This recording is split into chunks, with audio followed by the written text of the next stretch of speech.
Hello, everyone, and welcome to this AsiaEdit Author Success webinar. I'm Trevor Lane, an education consultant at AsiaEdit. For the past 25 years, I've been helping researchers to publish their research and apply for funding and awards, and I've edited hundreds of grant applications. In this webinar, I'll provide you with some strategies for writing and editing effective research grant applications, focusing on Hong Kong GRF or General Research Fund applications. This webinar follows on from the one I gave on the 1st of September, which was on planning and preparing your messages for your grant applications. So please go to the asiaedit.com website and refer to that one if you missed the actual webinar.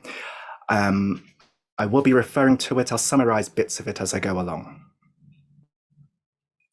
In this hour, we'll cover suitable language for research proposals in general, and then language for grant applications in specific, and then my top tips for writing funding applications. The final 10 to 15 minutes will be reserved for a Q&A, question and answer session, when I'll answer your questions about writing grant applications. But before we start, a word about the Zoom functions. To make the webinar interactive, I'll be asking you to use the raise hand button, and then please lower your hand yourself. And I'll ask you some questions that you can answer in the chat box. But I'd like you to ask questions for the Q&A session in the question box, not the chat box. Otherwise, the question gets scrolled upwards and gets lost. So you can type your questions in the question box during the Q&A session itself or beforehand.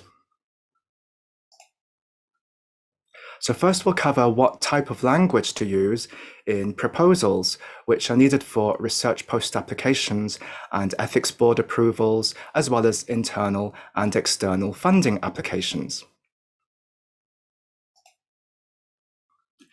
So first of all, if you could either put your hand up, your virtual hand, if you think this research proposal sounds good, or you can type in the chat box if you think it doesn't sound good and what improvements could be made.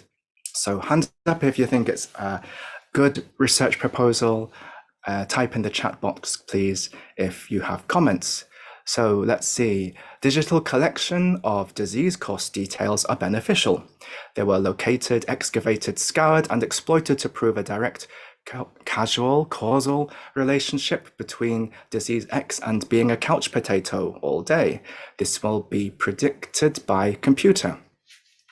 So hands up if it's an okay research proposal, and comment if there's something wrong. So if someone says it's not good, it's not academic writing.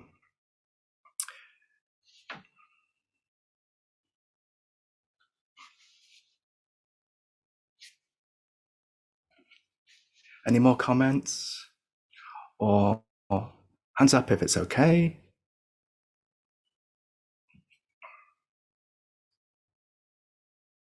Yes, improper use of language. Now this webinar is about language because the first one on the 1st of September was more about the strategy and planning of the research ideas, but it isn't just the language that's wrong here. There's something wrong with the process logic. So again, this is from the first webinar to work out exactly what is the research process that you will use. So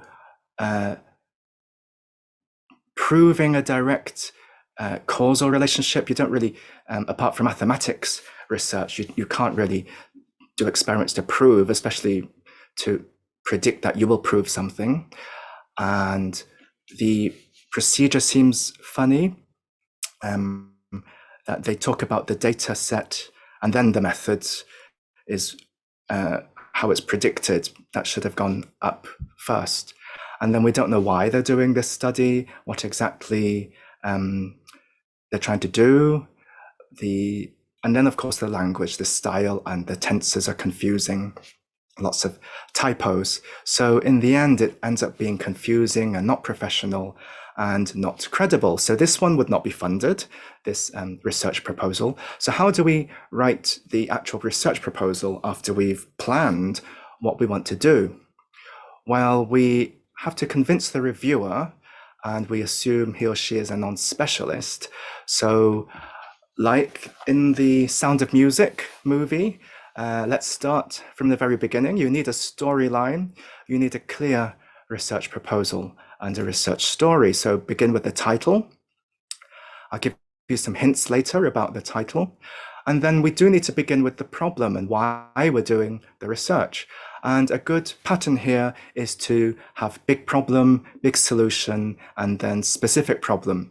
So ease the reviewer into understanding what is your specific problem. Then give your proposed solution or approach.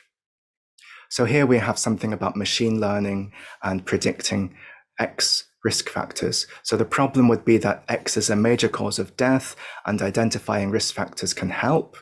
And then the solution would be to use AI and big data analytics to identify risk factors and try to reduce X prevalence. And then the research question is your specific question for your study. What are the significant risk factors for X using AI modeling? And then you specify the location using health data in Hong Kong. Now, in hypothesis generating studies, you wouldn't have a hypothesis, but in hypothesis testing studies, you can turn the research question into your predicted hypothesis and direction. So you're predicting modifiable lifestyle behaviors will be associated with the risk of X. So you'll be testing that hypothesis. Then the overall goal is the big picture aim to predict X, the risk of X, and then to identify modifiable risk factors in Hong Kong using AI. And then the specific aim of the study comes from the goal. So the goal is a bit abstract, but this aim has to be very specific, very focused, and with specific details. So here it's to identify risk factors of X by conducting a case control study of a 10-year longitudinal data set of 100,000 Hong Kong adults via machine learning. So we're specifying the data source, we're specifying the population in setting, and what type of AI, because there's many types of artificial intelligence. Now, a way to put that story down into language, I'll present here, but it's not the only way, but it's a good pattern to use that will help the reviewer understand your story.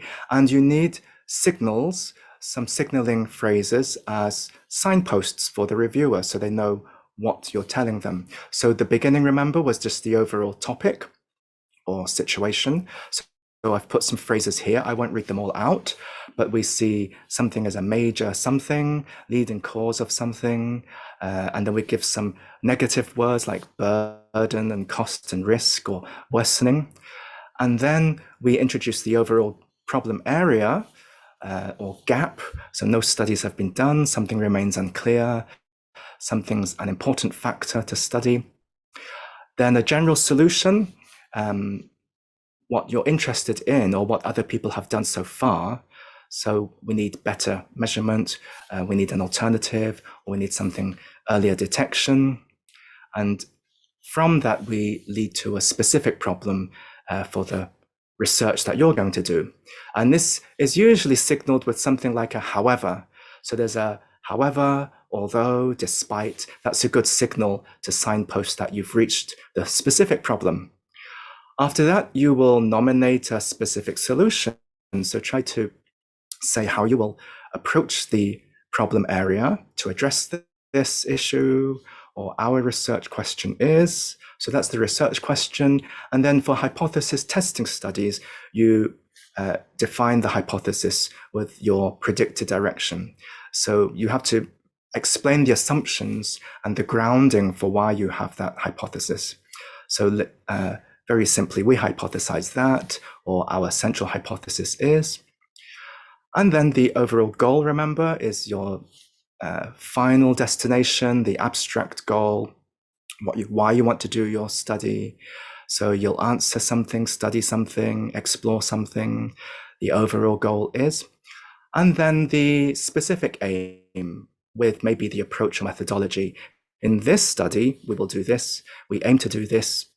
Now note that the goal box and aim box are slightly different verbs for the study verb. So the goal has more abstract, bigger picture types of verbs: answer, study, improve, conduct, explore, investigate.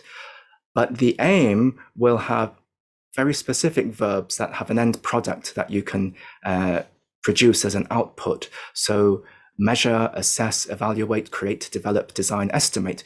We expect you to have an estimation or a design or a creation at the end of the study. So that's the difference between goal and aim. And note that the bolded boxes are the ones that you really need to include. The other boxes may be optional, but you do need the skeleton parts of the research story. Beginning is going to be general, and then ending, you'll be very specific. So here's an example. You don't have to read it all. And the original was just plain text. I've added some formatting to help. So this is an abstract from a successful GRF grant application. We begin with a general topic and issue, going to a specific topic and issue. So always go from general to specific. So we have something about symmetry, and then we have symmetry in architecture, and we have some reasons why it's important for understanding and design, and it's all over the world. So that's a good general introduction. Then the problem statement is in blue, and I've highlighted the main topic in red: detection of architectural symmetries from 3D point clouds. So that's what we need to study. And then there's a specific problem. Remember the however. However, it's time consuming, so we need an automated method of detecting architectural symmetry. We go more specific, and we give a solution to how we will solve the problem. So we need to devise an automated method. And then the aim of your study will be, remember the signal phrases, we aim to do something. So this project aims to apply modern algorithms. Remember to define your abbreviations, and you will end up creating an automated symmetry detection method. So the red variable names, remember, so are consistent all the way through. So whatever main problem and specific problem you've nominated, you are promising that you will solve that problem. So keep the names of the variables consistent. And then at the end here, they've switched it and given the wider goal after the specific goal. So that's okay. Now we need to continue the research storyline by giving the objective statement for the GRF. So here was our aim, and from that very specific aim, you need to then write your research plan, detailed protocol, and your timetable. Remember the Gantt chart. But we need objectives too. So usually a few to help lead to your overall answer to the question. Don't give too many, so definitely not more than 5. So here we have 3. So the first one is to model with AI, second one is to refine the model, and the third one is to validate and apply the algorithm. And then for each objective, especially in the objective list, the objective statement you have to give, you have to explain each objective, give the rationale, give the specific hypothesis or research question you're answering, and then give the strategy, basically the methods, specific methods for that step. And then the product. So this is unlike a normal paper. You need to predict your actual deliverable and give a contingency plan, an alternative or extra steps you might have to do. So you have to guess what problems you might encounter. So here we have a rationale to do a multivariable analysis. The hypothesis is to test what lifestyle behaviors are linked to X. And remember, the statistical hypothesis is the null. So you predict no association, but the research hypothesis has a direction. Then the strategy and your criteria for success is that you'll analyze the data set and you'll use P at 10% for the first model. And then the deliverable will be the initial inputs for the algorithm. And note that the tense so far is going to be future tense, lots of wills, but then the deliverable, you're predicting you will have produced something. So this is the future perfect. The completion of this objective will have provided the inputs. And then the alternative here is that you may have to adjust your models. So more on planning and language, but I want to clarify that the goal is the bigger picture and it's quite abstract, but the aim is the specific study goal. And then the objectives are the steps that you do to get to the aim. So these are action steps. And then some people call it strategies or methods. These are your specific methods for the objectives. And then you might go a bit finer for how you apply those methods. So sometimes people call these tactics. The names of the each step might be different and even changed in different disciplines, but basically you go from general to specific and you have to be very sure of what steps you're going to do in your proposal. So here's another example of a successful abstract from a GRF application. It begins with a topic or issue. This time it's phthalates from plastics and pollution and effects on health. The problem or need is going to be about environmental effects in birth outcomes. And then the solution is to use a powerful tool, LCMS, to detect those plastic particles. And then the specific solution and approach and study aim, so they've put them all into one. The project will develop MS method and then apply it to investigate the possible influence of the phthalates on the embryos. And here then, they've split up the objectives into 3 and actually listed them with 1, 2, 3. And you can see the signal words, development of something, investigation of something. And then they've given more details for the third one of what they're going to investigate and how. So they're comparing something, investigating something. And then at the end, they've included potential benefits. So may benefit better understanding of the influence of the phthalates. So again, if you said influence before, we need to repeat the same term later on to show consistency and that you will answer your question. So to summarize for a lay abstract, so this is non-technical language, you need present or future tense. You need to include the problem or need, and then your action items, and then what value your study will bring to the field and how it can be applied. So we need those 3 things, and we need the consistent storyline for a good research project, nice and logical, good logical processes. Unlike an abstract of an article, this is not the full summary. You don't include everything that's in your research proposal. So you don't give the budgeting items, for example, in the abstract. So here's more signal phrases.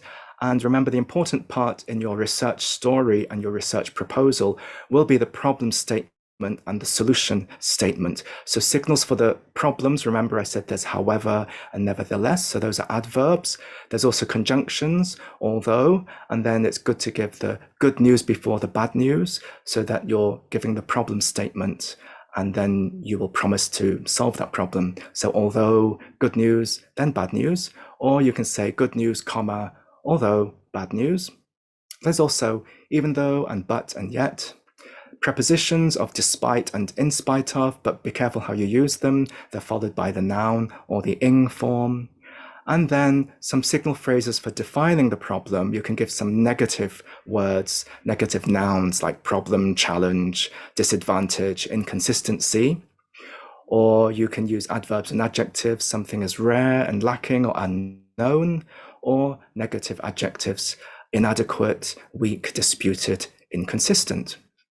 Or you can use verbs, we need more of something, we require something, or something is caused by or complicates something, or just that problems remain unclear, or issues or questions remain or persist.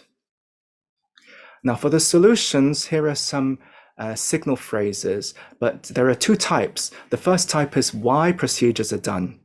So this is, we will use X for something as the test method, or so that we can do something else, or just a simple infinitive to, we will use X to test for something, or a preposition and ing, we'll use X for the purpose of testing something. So those are all different ways of explaining why you'll do something. There's also explaining how something will be done. So here it's slightly different. We will study X by doing something. So by is with a technique, and then usually with is with a tool. So we will study X by microscopy, or we will study X with a microscope. And there's also preposition plus ing. We will test X by following Y's method.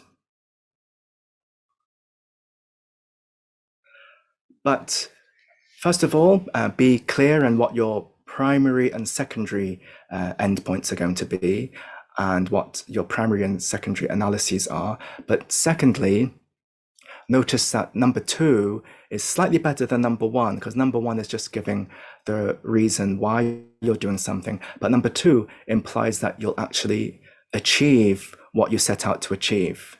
So number 1, we will use X for the control, but number 2, we will study X by microscopy. So it implies that you will achieve something because you're using a tool or a method. So in your proposal, it's better to stick to phrases from number 2 rather than number 1, unless you're doing a methodological method development paper where number 1 you will need, but number 2 actually implies you will achieve something. So for example, the last column, we will test X by following Y's method. Already you're giving the feeling that you will have achieved the testing. So let's move to number 2, the actual grant application itself. So here's the link for the Hong Kong GRF. And among the documents they need the research project statement. So this is going to be 7 pages of the main text, and then 3 pages, which is 1 page Gantt chart timetable, and up to 2 pages of illustrations.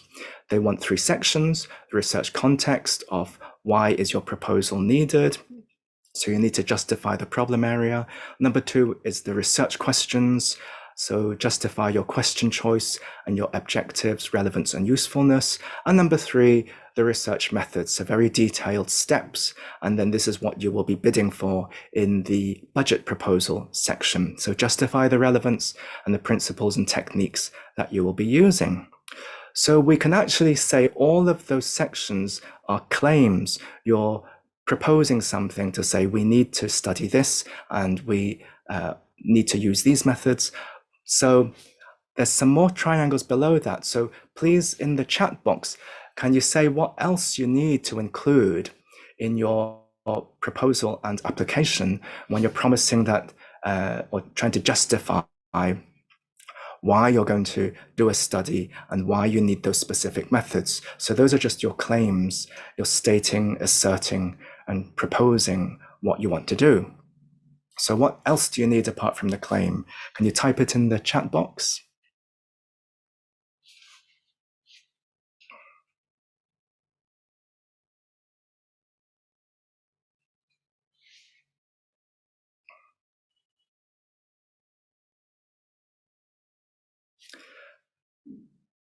Evidence, good. Yes. So notice that the claim is resting on a reason, and then that's actually on the tip. So it's going to tip one way or the other. So it's not very balanced. So we need evidence for, evidence against. And you need to show professionalism and topic expertise by giving both sides and then saying that the for is stronger than the against. So don't just define something and then illustrate it with evidence from the literature for one side that's being biased. So what types of evidence are there? There's literature. So remember, stating both sides.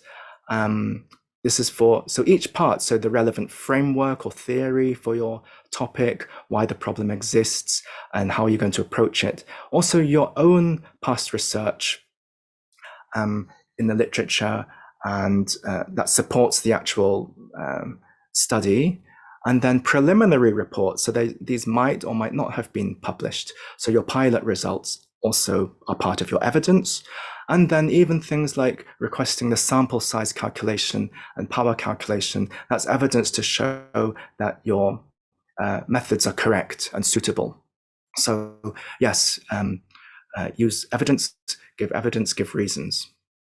So we saw this in the first webinar. So the paragraph structure should follow treat, which stands for topic, sentence, or claim, and then the reasons and evidence and assessment. And then the final thing holding everything up is the takeaway message, the take-home message. So after you've presented reasons and evidence for and against, we need a conclusion, mini conclusion at the end. So if you can, include your own past work as the evidence in any part of the research proposal, in the problem part, the solution part, the method part, pilot studies, and even the likely impact of your study. Remember, we have to also nominate some potential benefits. Include an explanation of your assumptions and the size and likelihood of any risks that might come up, and then how you'll approach those risks. And remember to answer any likely objections of the reviewers, and then include some alternative plans, some contingencies as part of your arguments. So this is logical argument structure, very different from the first slide proposal that we saw. So it has to be very logical, very structured to be convincing. Here are some more signal phrases to show causes and reasons and consequences and results for your arguments. So noun phrases will be linked with conjunctions, prepositions like because of, owing to, caused by. Then clauses are linked by conjunctions, so because X happens. And then sentences can have an introductory phrase to show consequence or reason. So for this reason, as a result, therefore. So use these as signposts again to help the reviewer understand which part of the argument and proposal that you've reached. Now, here's an example for paragraph logic and arguing, and it's for the methods part. So even when you're nominating the approach and overall method design, you need to argue it with argument structure. So number one, the topic sentence, followed by reason and evidence. And here, when you're quoting and citing other people, don't just list, author one said this, author two said that. You need to synthesize and show the relationships between what you're citing. And also don't offend those researchers, because they could be your peers, competitors, and even the reviewers. So use an objective tone and criticize the research, not the researcher. Then the claim here would be your work, that you're going to solve the problem, and then you give reason and evidence for that, including pilot study results, then the assessment, and then the takeaway message. So this is the paragraph arguing structure for treat. And the beginning will be about the past or current situation. So you'll have some kind of negative sentiment or bad news there. And then the future, where you're promising you will help. This is where your work and benefits come in. So this is going to be the good news at the end. This structure also follows something we touched upon in the first webinar. So the topic claim will be the situation and problem. Reasons and evidence is the analysis, and then your proposal is the solution to the problem. You define what action steps you'll take, and then you have to predict the results as well. So here, if you do have illustrations for your pilot study results, then remember you can use the legends of those illustrations to give a little bit more detail, like the methods used. Then you evaluate the evidence and then give the application or potential impact. And again, the logic goes from general at the beginning, specific to your proposal in the middle, and then it goes to general back at the end when you talk about the wider implications. So it's quite complicated in one paragraph. This is why it's you have to be very careful in writing it and making sure that the elements are there. Something else to be careful of. I said good news, bad news, how you order it. So if you put at the beginning with although and then good news, then follow it with the bad news for the problem statement. The evidence is the bad news. And then your work that you propose is going to be the good news. And then if you have any slight limitations or flaws with your own work, then put the bad news before the good news. And then you end the paragraph with good news. Here are some more signal phrases for specific parts of the GRF application form. So the abstract will be in non-technical lay language. There'll be a however, talk about what you propose, what you will examine, and how your work will help the public.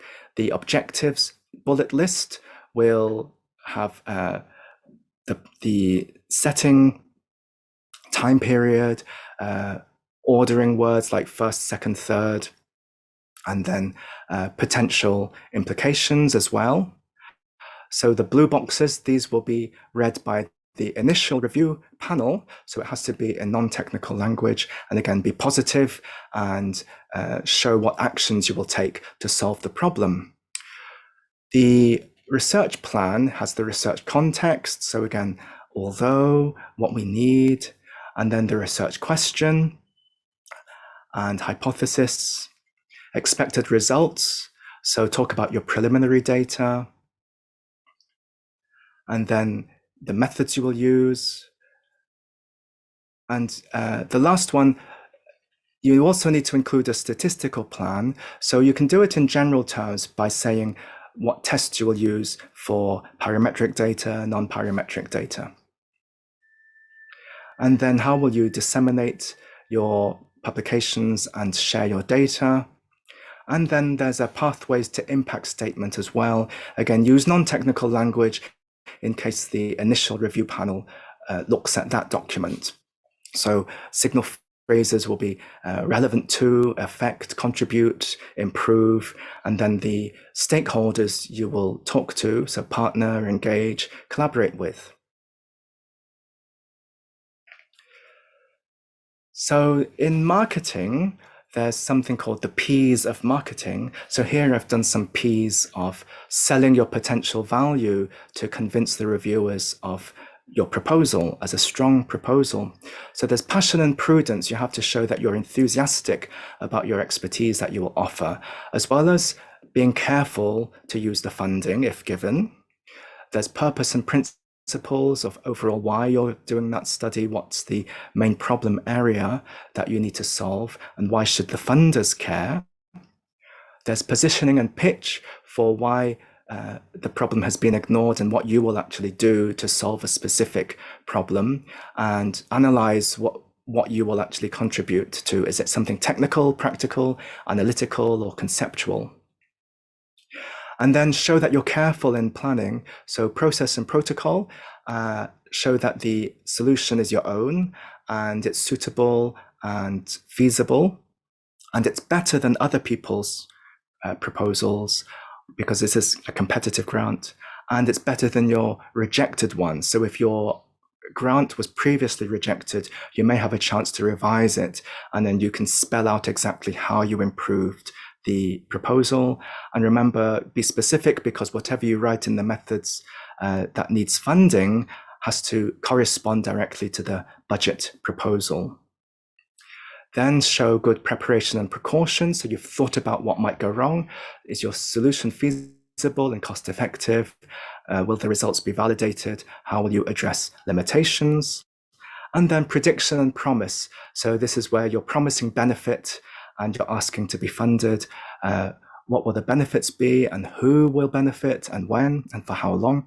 Will the results be able to be commercialized, or how can you promote collaboration? How can you make the funder look good? So think of it from the funder's perspective, or like a marketing plan that you're trying to advertise your skills and expertise.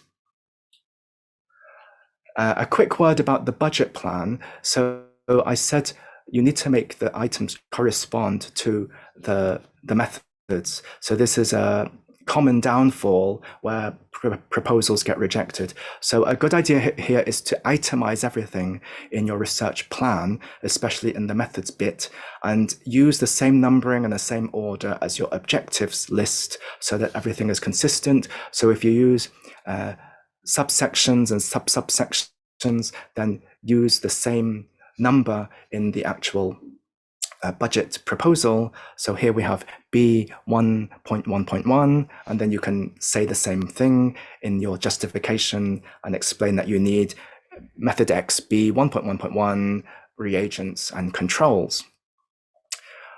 Now, one-line vote items is just another word for all-purpose account. So you can include staffing and equipment and consumables.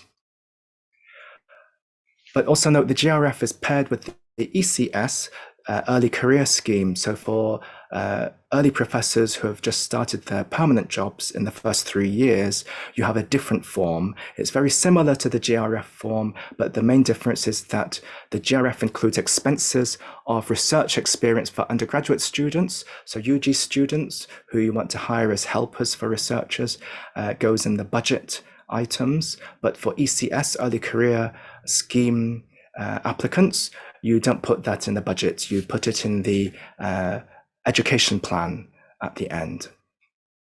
Here are some signal phrases and also some content ideas. So for promoting your team and promoting your past work, include your preliminary results if you can. Especially if something is completely new, or it's a new method, or you want to show how you're improving something. This is to show your trust in your team, your expertise, and that you have the resources available. Declare your ORCID number. So this is the Open Researcher and Contributor ID. Most people who work in universities should have an ORCID. If you don't, then set one up yourself because it's free, but it shows the fuller CV, academic CV online. But you need to also declare if you or any of your co-investigators are members of the UGC or RGC, so that the panels that are judging the research. So this is a conflict of interest, so you need to declare this. And the documents that you supply include a CV of 800 words or 2 pages, as well as a collaboration plan of 800 words. And here you explain what skills the other team members have, and they also have to write letters as part of the appendix to say that they're willing to help you and that you've asked them to help. And again, they list their skills and how they've helped you in the past. So those have to agree with each other. So the collaboration plan and then the letters of support, letters of collaboration have to agree with each other. In your CV, you're required to give your name and qualifications, previous positions, current position, previous work, especially 5 recent publications, and then 5 older publications. So this is a difference from the past. You just give 10 publications. You don't list everything. So be careful in what you choose. You have to put them in reverse date order and indicate your author position. Were you the first author out of 10, or were you the 10th author out of 20? And then also list awards, patents, service as previous as a referee or supervisor. Now I've put asterisks by supervisor and publications because if you still have space within your 2 pages or 800 words, it's a good idea to write a narrative or write some bullet points for how your experience has all been consistent. So if all your publications are to do with a certain topic or problem, and your supervising capacity is also to do with projects in that area, then you can argue that you've been working in that area for 20 years and you've helped so-and-so how many students, and you've published consistently and worked with collaborators in that area. So show a consistent track record and research story, and to show also that your work is feasible and is a good continuation of your longer research story. So that will help convince the reviewers that you're the right person and the right team. Some power verbs to include in some of your documents and especially in your CV. So achievement verbs, I've listed some there. and then some skill verbs as well. Remember, the achievement verbs are the ones which have an end product. So assembled, initiated, revised, translated. And then the skills will be more general verbs like assessed, examined, tested. For current work you're doing, that you're supervising, use the ing form for current verbs, and then use will for future, and then of course use past tense for past. Now here's the second half of the abstract we saw before about architectural symmetry. So they've, in their abstract, they've also included, so we began with the aim, so halfway through was the aim. They've said that the method that they used works, so which have been successfully used to solve many science and engineering problems. So include this to add to the strength of your abstract and proposal. They've given the wider goal that they will propose a general formulation to detect symmetry. And then we saw before they gave their aim and approach. So here is the end of their abstract. They're giving the novelty and innovation and expected outcome. So this is also good to include in the proposal, in the application, and in the abstract. And specifically, talk about your past work, if it's worked, preliminary results to show feasibility and past track record. And then, of course, the potential benefits and positive impact for society. Here they've done both. They've included academic benefits, so theoretical explanation, so that's academic, and then non-academic, societal. Practically, the research will offer useful methodological tool, and it will be useful for building industry. And then they've also been consistent with their names of their terms. They wanted to detect symmetry, so they've got detection and then discover symmetry, symmetry detection that I've highlighted in red. So again, that means it's a strong argument. So for the impact near the end, remember, end positively and end with something that's useful. So signal words would be things like health, welfare, wealth, cost effectiveness, environment, research investment, research promotion. Some signal phrases here for promoting the value and the positive impact you'll make. So if it's a strong design, say what the strong design is and whether it's worked in the past. Feasibility, so you've successfully trialed something. That you'll be productive, so performance indicators, completion, smooth operation. So these will be good positive phrases to use. Then show the purpose and value regardless of the direction of the results. So some signal phrases for innovation here. So you'll redefine, it will be a novel system, it will be the first time. These are phrases for advancing the field, so academic benefits. So we'll add, enhance, develop, framework, new opportunities. And then societal impact and benefit here. So potentially empower, raise awareness, prevent, avoid, protect. And then some collaboration words, engage, collaborate, partner. So let's move to the final section for the actual application, some more tips for you. So you need to gain a competitive edge. Here's the link for finding past projects that have been funded. So there is a search button, and then you can type in and search for past projects from the GRF. And you'll also find in the main website that they say that if you get 5 points, you'll get funded. So you want full and strong evidence and justification. So in your proposal, you need to treat it like a business or investor proposal, but you don't have to give the money back. But you have to show why your grant is going to be used and will profit the funder. So somewhere in your proposal, it's a good idea to include like a selling point, a unique value proposition, unique selling point, unique selling proposition. So In the chat box, can you type in some ideas for how you will show that you have a credible proposal and a good budget and your team is competent? So what will your business proposal be? What will your unique selling points be? So why don't you type that in the chat?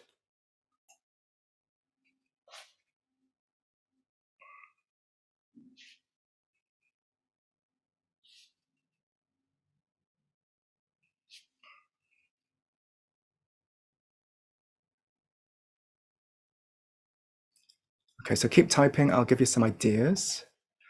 So the first one, of course, is to show that you're a careful team. So that means making sure your proposal is clear and complete and concise, and that you've followed all the guidelines. Do a competitor analysis. What have other people done? So don't repeat their ideas, or at least say that how your work is going to be better, how your proposal will be better. Your team or your project is unique and focused and innovative, and you're using technology well. So whatever technology is available, or if it's new technology, say how you will apply it. Of course, your team is high quality, so try to use signal phrases for that, as well as a high quality proposal, that your work is ethical and reproducible. Nominate the criteria to define how you will judge the outcomes of your work, how it's going to be cost effective. So of course we want a good cost effective budget. And remember, in the CV and the collaboration letters and the collaboration plan, you have to show your team is a perfect fit for the proposal. So you have the technical expertise, and that you'll create positive impact for end users, and you'll actually create some kind of profit for the funder, and that you will share your results and share your data. And so eventually your work is possible, that you're the right team, you'll get results, it will have a good effect on society. So this is the ROI, return on investment. So it's like a business proposal for the funder. So make sure all these points are there when you read through your drafts, and put yourself in the shoes of the reviewers and funders to see if they will think your work is credible and that you are competent. You also need to communicate effectively. So there's 3 parts. So when you're checking through your proposal, make sure it's logical. So of course, good grounding, and you have evidence. We said before, good evidence, good reasons, everything's coherent. Your team is credible. So we just saw in the last slide. So you have a complete plan. It's a good ethical plan. You include CVs. You're careful and accurate. So of course the grammar is correct and not a distraction. Your references are all correct. And you need to edit your proposal so it sounds like one voice, because we know that many people may have written the proposal. So you have different collaborators, but make sure everything's consistent and sounds like one person. And there's an emotional aspect. We don't mean overly dramatic, but we mean connect with the reviewer, connect with the audience. So the narrative, the storyline has to be strong and make sense, and use some kind of emotive words, but not too emotional, to connect with the beliefs and values of the reviewers. So it does sound like you're making a case to ask for funding, and then the call to action in marketing is to make the end user do something. Here we don't say please fund, so you don't actually have a call to action. Everything is implied, but it does mean you need to give a strong case to convince the reviewers. So here are 3 options, and can you type in the chat A, B, or C, which one you think is best for the funding application? So A is by applying semi-supervised machine learning, blah, blah, blah. B is by using machine learning to analyze survey data. And then C is, oh, we're super excited to crunch some numbers. Okay, some people have written A, some A, B. Actually, A and B are okay. So A is formal and technical, B is formal and plain. So remember, we do need plain language for some of the sections. C is probably too informal and conversational. So A and B are both correct or professional. C is too casual. So A would be correct for the main proposal, which will be read by the external editors. So they will have some technical expertise, but B would be suitable for the lay abstract and impact statement. So yes, you're correct, people who wrote in the chat box. So do sound professional. Here are some corrections when you edit your work. So avoid things like I think and might. Be careful how you use benefit. So either the group will benefit or the study will benefit a group. Simplify your words. And we never use words like big or gigantic. And then we mentioned this in the first webinar. Use verbs that suit the research design. So if you're conducting an RCT, randomized controlled trial, say so, because if you just say we'll record and describe something, it sounds like you're performing a descriptive observational study, which is a different type of study and lower evidence. And then here's an example. Don't be too emotional. It's not a charity letter asking for money.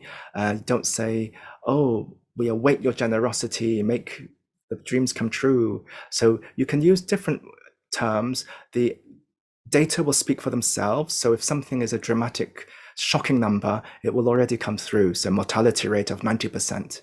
So you don't have to be overly dramatic. You can talk about morbidity, mortality, reversing trends, promoting positive change, developing the creative economy. So here's some more tips. So when you edit your proposal, be complete and appropriate. Use guidelines that exist, like equator guidelines, good clinical practice. You need more details for newer methods, otherwise you can cite old methods. Don't forget your data management plan. Check the tone that you use. Don't be too rude or exaggerated or vague. Be accurate and specific. So for example, when you write a grant application, it's an application or proposal. You don't write a grant. The grant is the actual money. Be careful of confusing correlation and association with causation, and the difference between clinical and real-world significance and statistical significance. Use words to match the study type and the funder objectives, and check the abstract as a standalone proposal itself.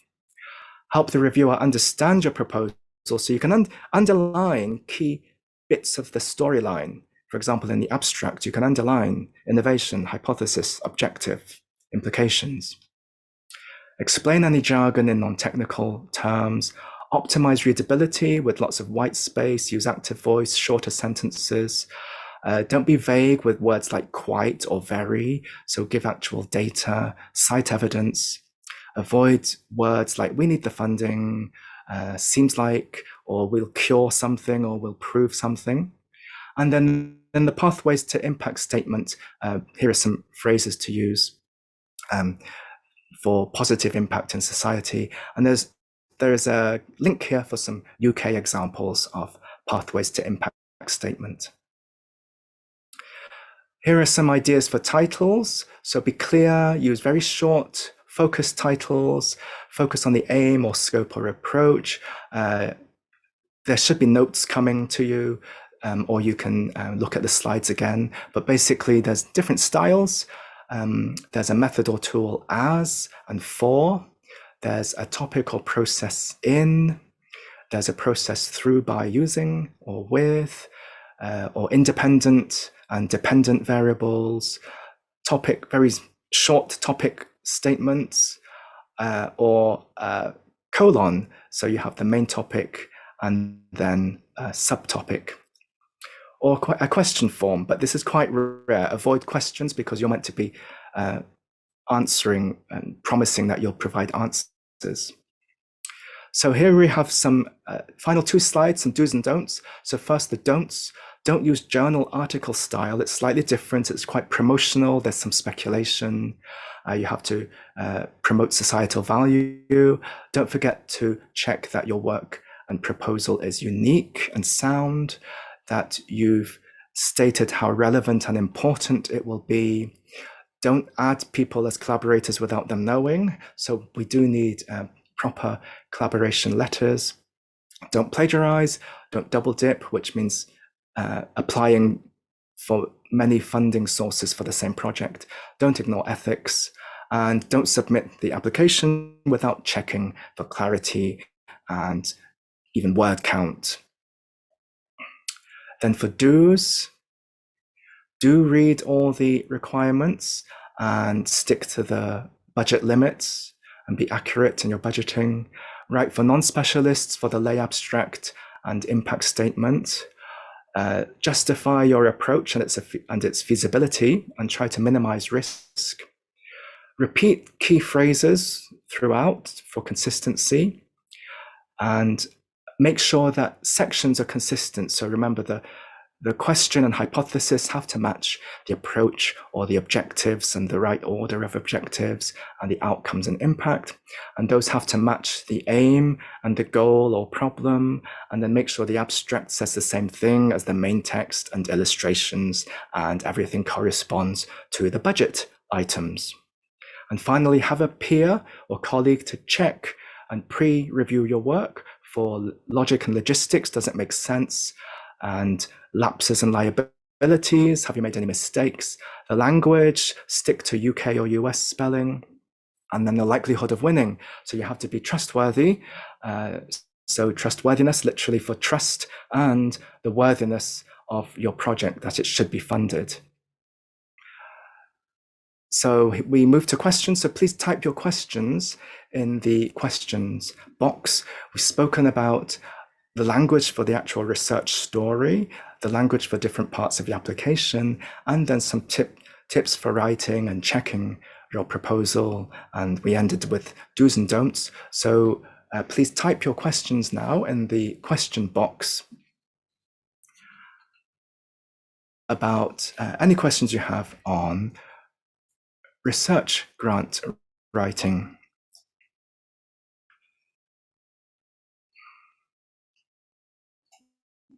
So we have one question: is it okay to submit a revision?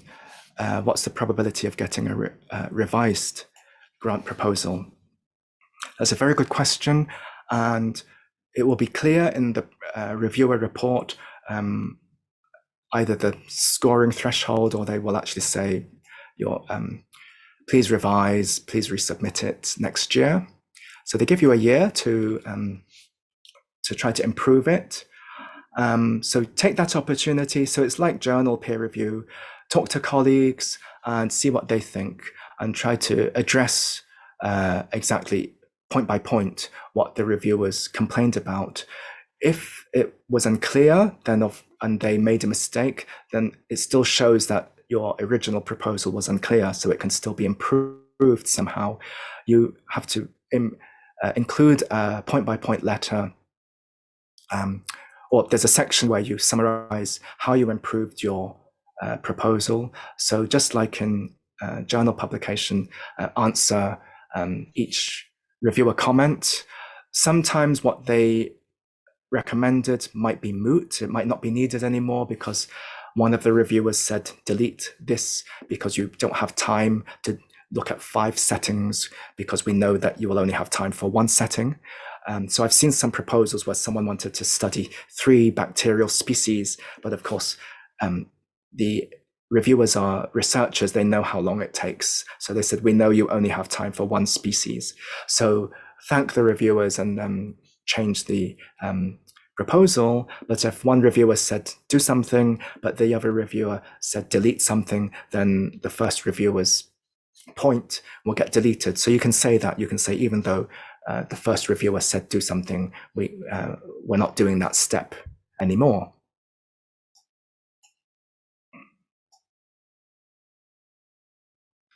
So are there any other questions?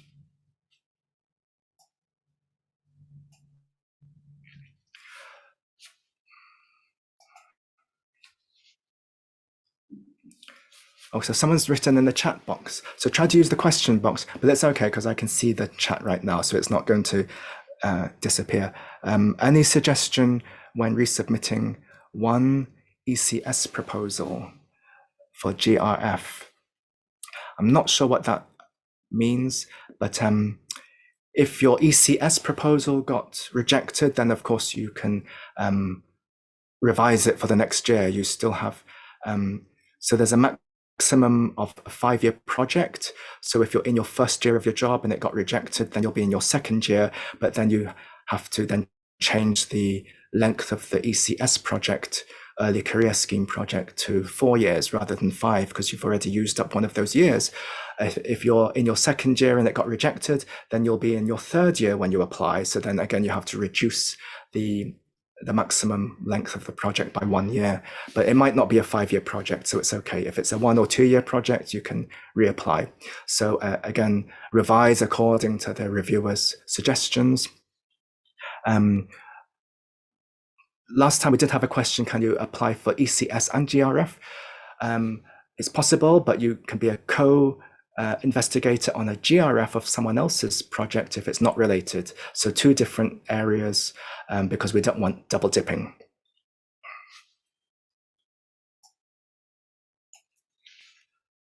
What should the proportion be for the background section and method section?